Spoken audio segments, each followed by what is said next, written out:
Yo, yo, yo, welcome back to another edition of that Stay Off My Grass podcast. It's your boy Jeremiah back again to talk Laker basketball. Yes, I'm back. I've been busy. It's been long for me at work. I've been working on finals and all that other fun stuff, but I got some free time today, so I thought I could do a little game 6 game preview. Hopefully, Lakers can get them on out of there and move on to the second round. But if you're looking around and it looks different, it definitely is different. I'm here in Vegas for Randy's. It's his bachelor party this weekend. We thrown him a bachelor party in Vegas, so I had some extra time, so I'm out here and I'm found some extra time, so I'm about to record and give you guys my thoughts on Game 6. So yeah, I haven't been able to record for games 2 through 5, but I have seen the games, I have seen the highlights, I have seen the stats, looked at everything, and the thing that bothers me the most, for obvious reasons, is Anthony Davis, right? And we see AD have good games, right? And then we see him have okay. Let me just wrap up Game 5.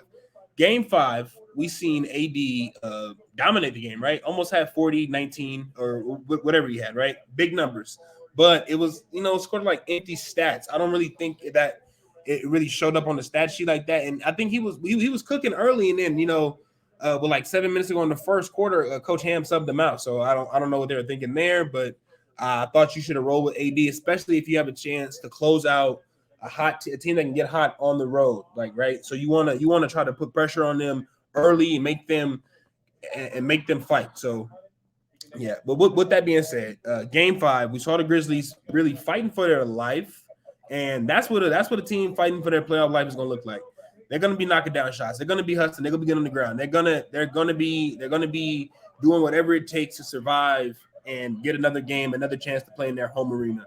And the Grizzlies, I wasn't going into the game. I would have loved to see the Lakers win Game 5 and get them in the gentleman's sweep, but just realistically thinking that would not have been the case, just because the Grizzlies have played well at home all season, and role players like Dylan Brooks, Desmond Bane tend to have better games at home anyway. So that just goes to show you that playing on the road, especially in the playoffs, is not something to take lightly. But I will get into the game. Let's get into the game. Game 6, right?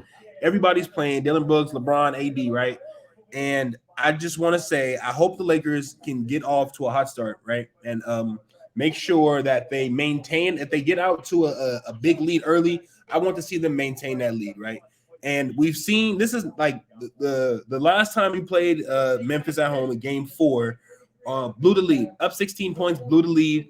Ended up having to have some late game heroics plus an overtime to win the game, especially when you're up and you just can't do things like that. Lakers did that all the time during the season too, so that's not something that's new to them. They've blown lead. They've been blowing leads and stuff like that all season. Hopefully, that's not ironic for what they might do in the playoffs and blow a 3-1 lead, which they did have. But let me get into the game. I feel like this game is definitely going to have to be a statement game from LeBron James. He's going to have to say, fuck AD. If AD isn't going out there, excuse my French, but if AD isn't playing on this game, don't feed him the ball. LeBron, go out there, take over, and work everybody else in. Because we already know coming just from the jump, they're going to double AD on the catch when he catches the ball. And we know Jaren Jackson is the defensive player of the year. So it's not going to be easy for AD at all. And it hasn't been easy for him all series, as we've been seeing he's struggling. So I do too. I do want to give AD a pass for this series because he had to go up against the defensive player of the year 40 minutes a night. And it's just hard for him to get buckets on the guy that gets away with a lot of fouls, evidently, and a guy that can gets a lot of stocks, blocks and steals. So it's very hard to maintain that when you playing against a guy of that caliber. But AD has been able to pick his moments and has been able to, dominate Jaren in some aspects of the game, especially when he's able to get him into foul trouble and he has to go to the bench and they have to pull out Conchar and whoever else they have on the bench to guard AD. But like I said, coming out to the game tonight, I want LeBron to be completely aggressive. Put your foot on the gas from the beginning. Set the tone like you did in Game 3. Come out, set the tone. You don't have to score 40, but your impact on the game needs to be felt. Like we need you to come out, Bron, and just give everybody else that extra boost. Because when you're hot, you're flowing, you're feeling it, you're bringing energy into the arena, you're pumping energy into the teammates, and it's getting everybody. It's going to look good from top to bottom. So, like I said, I want to see LeBron initiate everything, get everybody started, and try to propel these guys into the next round, which I believe they'll make it. And secondly, my point I want to get across before tonight's game is D'Angelo Russell. What D'Angelo Russell are we going to get tonight? Are we going to get the guy that's going to ice in his veins, hitting threes, making it look easy, or are we going to get a guy who's going to be clanking? We don't know what we're going to get from D'Lo, and that's important because when AD is not having his best game, we need the others, the bench players, the role players, whoever else to pick up the slack. And when AD isn't having a good game, D'Lo is the next scorer in line on the team anyway to get anything flowing and going. And I mean, I'm not too concerned about Austin Reeves. Austin, as a second-year NBA pro, he looks like a vet, so he's very poised. I haven't seen him really lose control like that in the playoffs or even during the regular season. He's only a second-year player, and I think him going to, well, it's not even I think. I know him going to college for those 4 years definitely helped him out in his NBA career. It gives him that poise, like a veteran presence. He's not like a young buck, just like fresh out of high school, fresh out of college in the NBA. He was able to be an adult for a little bit and then mature his game. So I'm not necessarily worried about Austin Reeves. However, and here's the other guy from the starting lineup, Jared Vanderbilt. We know, like I've said before, we know coming into the game, Jared Vanderbilt is not our number one option to score the ball, right? Obviously, he's our number one primary defender. But we leave him in the game the whole time Ja is in the game, right? So when Ja goes out, if Ja goes out, Jared goes out. So pretty much shadowing each other. And in those minutes, we typically in the non Vanderbilt minutes, we get Rui, and Rui is able to play defense at a high clip. Not a high clip. He's able to play defense at an efficient rate, enough to keep him on the floor. He's able to rebound, able to get his own shot, able to knock down open shots too. And I do think that we should go for the jugular early because Ja, throughout this whole series, he's gotten what he's wanted anyway, no matter who's been guarding him. Except for was that game. I forget what game he had a bad shooting game, but for the most part, this series he has been getting what he's wanted. So evidently Vanderbilt on Ja isn't helping as much. I do like the Schroeder on Ja because Schroeder's a little quicker, but he doesn't have the athleticism to keep up with Ja once Ja takes off. But I do like Schroeder guarding him. So I am looking to see Rui Hachimura be very extremely impactful tonight, along with Dennis Schroeder off the bench. And just from an outside looking in, just from my fan perspective, Malik Beasley, I feel like Malik Beasley is cooked. He is cooked. We got him because he gave us the threat of possibly knocking down threes, possibly being this great defender, and we're not getting either. And it's kind of hindering us because he's on the floor. It's like empty minutes.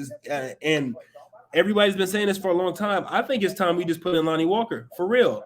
And because I say that because Lonnie can create his own shot. Lonnie can get up and down the floor. Lonnie can run. Lonnie's not going to just settle for jump shots and threes. Lonnie's going to attack the basket, which will lead to free throws, slowing the game down, getting their defenders in foul trouble. Malik Beasley is one-dimensional on offense. It's either he's catching and shooting or he's catching, stepping to the side. He's only shooting on offense. Lonnie definitely gives us the versatility of an offensive player out there on the floor, and at times we need that, especially when you have creators out there like D'Lo and Schroeder who can get their own shot, manipulate the defense, and possibly get Lonnie Walker some better buckets. But I would love to see Lonnie Walker play more minutes, especially over Malik Beasley, since I don't think Beasley is in the right state right now. I don't think his game isn't like, very conducive to us right now. And I don't think that him playing is going to help us, especially if he's not doing anything other than just running up and down the floor, essentially. His three-point shot is not one of his three-point shot is not, it hasn't been falling consistently. And I would rather give Lonnie or even give Max Christie a chance. Max Christie is a sizable guy. I understand he's a rookie, but just, from frame of reference, I do think Max Christie or Lonnie Walker would give us much more than what Malik Beasley is getting right now. The only reason I believe Malik Beasley is playing is because he was a part of that trade and we paid him all that money. You can't just pay a guy all that money and have him sitting on the bench. But let me get to the Grizzlies side of the ball. I am looking forward to playing the game tonight, to winning the game tonight. And I feel like it's going to start with the containment of Ja Morant. We know the role players for the Grizzlies, for the most part, have not been playing well. Desmond Bane, with the exception, I feel like he's been having a few good games here and now. But Dylan Brooks, Jaren Jackson, Conchar, whoever else they bring off the bench, Tyus Jones, everybody else haven't been having good games. It's been predicated on Ja having these good games and that's spreading around. So I don't think that I don't think the Grizzlies have a chance if Ja's gonna be the only one contributing tonight. And role players typically, like I said earlier, role players typically play better at home. So I am counting on the Hachimuras and the Schroeders and the ARs to come up big tonight because we're definitely gonna need it. But until next time, y'all. So after the game, if I have time, I'll try to get in here and do one. If not, I'll try to get one uploaded tomorrow morning for the post-game reaction. But next time I get in front of this computer, I'm hoping to say the Lakers got a second-round matchup against one of those teams from Northern California. I don't care which, bring them on. Lakers are ready to play, and I feel like we can beat either one of those teams in the next round. But until next time, y'all, peace and go Lakers, baby. Lakers in 6.